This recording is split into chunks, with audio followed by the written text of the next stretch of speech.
you have a way that you deal with pain. Because when you feel disappointed, that is a form of pain. Mm-hmm. And a lot of us either withdraw from it or we try to expel it in some way. Yes. Or you try to outrun it. Yeah. Another thing I was thinking about as you're saying this is kind of like figuring out what your main currency is in a relationship, why you want to have a relationship, and your main currency in life. For me, at this season of my life, my main currency is peace. Wanting to create and experience peace within me and within my relationship. Because the world is going to have challenges and disasters and adversities, and my business, there's going to be things already thrown at me in my life, but in my relationship, I want peace. So that was, and she wants, adventure and exploration and fun and all these things, but she wants peace as well. And so I'm like, okay, cool. I'm cool with all that as long as it's peaceful too, Well, one of the things that I'm working on right now, and I don't have the answer to this, is obviously I know I married an introvert, right? And Chris is the definition of peace. Nice. The guy is That's amazing. Buddhist meditation instructor. Incredible. He is getting a master's in transpersonal psychology right now. He leads men's retreats. He's a yoga instructor. It's amazing. He works for hospice. He's about to get a certificate to be a death doula. Like when you talk about somebody that is deeply spiritual, grounded, introverted person who really connects with people one-on-one, that's my husband. And so the thing that I'm really trying to figure out in this next chapter of our marriage, because I feel like in many ways we are in the beginning of a second marriage because we have done so much work on ourselves and our kids are now grown up. And there's this opportunity after 28 years to really look at each other with fresh eyes, That's right? beautiful. It's so beautiful. It's huge. And so there's two things that I want to share that have really helped me. One is instead of focusing on the things that I don't like about Chris, right? And there are plenty of things he does not like about me. That if he could wave a magic wand, Sure, I would change this about my wife, Mel. One of the things that I've done is to say, well, describe two moments where you just felt that like, oh my God, this is my person. And so there are two moments, and there's a great exercise to do. Like just think, what are those two moments that really encapsulate like just that flood of peace and love and safety and connection? And one of them for me with Chris is this. We had just met and we were meeting to go out to dinner after work in New York City. And I was standing in front of that Flatiron building on, 23rd. I love it. And I looked up Fifth Ave and I could see Chris coming. And he was wearing a suit and he had a messenger bag slung over his shoulders.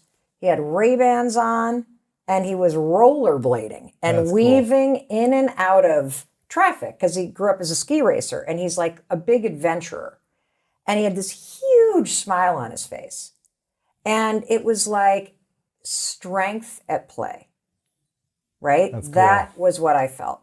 And then the second thing that came to mind is that when we first got together, we almost like a couple months after knowing each other, we went out to Utah to meet his best friend who was already married. And Jeff and Darce live in Idaho and like they're basically pioneers. They hunt, they fish, they like live in a log cabin, built their own house. Like they're freaking amazing. And so we went fishing and there was a freak snowstorm that night. And so literally it started snowing as we're cooking dinner, like in June, dude. And so I'm thinking, what have I gotten myself into? So I go back to the tent and I'm rummaging around for a sweatshirt of some kind. And I notice my sleeping bag is warm. And I flip the bag open and Chris has filled up one of those Nalgene bottles with hot water he had boiled on a campfire and stuck it in there like a hot pocket. That's pretty nice. Right? Very thoughtful. Yes. And so those are two memories. And so I came up with this. He's doing an act of service for you. No Because that's what I'm he like, wants. So he's doing the thing he no wants. kidding. And meanwhile, I'm ignoring him and telling him he's so amazing. Yeah. And he can't even hear it because he wants acts of service. And so, because his parents weren't home, right? Growing up. So so I developed an avatar for the behavior in Chris that I love. I call it my trip leader. Because when we're out hiking, when we're on an adventure, Chris is in charge. He has strength at play. He is a caretaker. He's 55 steps ahead of me. I'm the yard sale in the back. Like, that is when he shines. And so it has been super helpful for me to remind myself that he's a trip leader, because it makes me take a step back. And it allows him to take a step forward into his power. So that's one thing that I've been working on. And the second thing that I'm working on is this sense, you called it peace. And we've talked about this sort of mismatch, and the mismatch being that you might speak different love languages. You might have different values or a different lifestyle. Extrovert, introvert, all that kind of stuff. That if you are going to work to close that gap somehow without changing one another, realize that your marriage doesn't have to be everything, and it shouldn't be. Yeah. And so for a while, I started to get nervous because Chris is very introverted. I mean, we live in southern Vermont on the side of a mountain now. And I started to realize I'm actually sad here all the time. Like, a part of me needs this spaciousness, but I have to be around people. Me too. I have to need have to the walk buzz. somewhere, and grab coffee I need to and go see people. do something. Not every day. Yeah. And so I started to realize, well, wait a minute. I don't have to turn Chris into like the party guy. I can have my friends be that. Absolutely. I can have work be that. Absolutely. Like, I can fill that in different areas instead of being frustrated that this one person isn't filling everything. And so really recognizing, I think, what somebody's capacity is, allowing them to step forward in certain roles, but allowing them to be themselves and step back in others and not punishing them for it. 100%.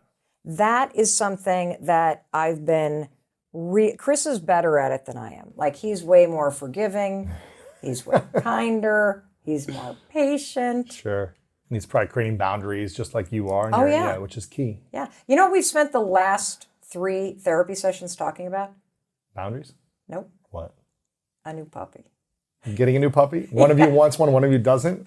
The whole family wants a puppy. But you don't? Chris doesn't. He doesn't. Yes. Because he knows he's going to have to do all the work. Yes. He's like, I don't want this. I'm already doing all the work. Yeah, for the dog that we got 2.5 years ago. Exactly. He's already like, 2 hours of my day is going towards the dog activities. While you guys are off working and doing this and running your lives. Yeah. It's a lot of big responsibility. Well, because the puppy is an example of bigger themes. And he doesn't want to abandon himself to please others. Yes. And that's probably what he's done for 26 years. Not with everything. I'm sure it's not like all like that. But this is what I had to learn in the last 2 years of therapy too, is just like, okay, I was always trying to make someone else happy because they were never happy with who I was. They never accepted me, so they always wanted to change me. And so I would change who I am to try to please them. Right. And then after months and months and years, you're like, I'm just abandoning who my real nature is for one human being and dimming my light. And I'm not trying to blame anyone here. This is all my responsibility by choosing and staying in relationships. So it's not their fault. It's my responsibility to exit or to know this when it happens and have a conscious conversation calmly and take responsibility and say, no, I'm not going to do this. Are you okay with who I am? But I think creating those boundaries and not abandoning yourself is such a key element to healthy relationships. Yeah. So it takes a lot of courage after 26 years for him to start speaking up probably about what he needs. As opposed to just saying, okay, it'll make all my family happy. I'm going to do this. Well, he was trained as a kid that his needs don't matter. Absolutely. And so it's really good for him. And so it's incredible.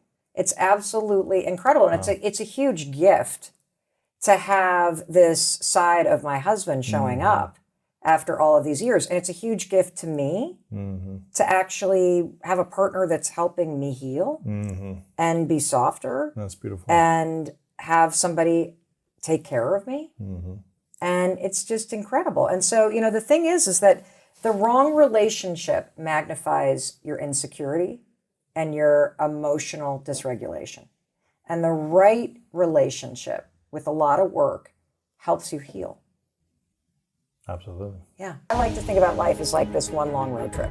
Every year is a mile marker, right? Yeah. And at every mile marker, you're a freaking different person. 100%. So think about all the people you hung out with in high school. They were your ride or die.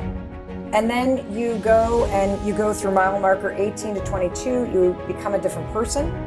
And there are some people that are now a mismatch. They're not bad people. Yeah, you're just not as connected as you were in the past. Yes, that's it.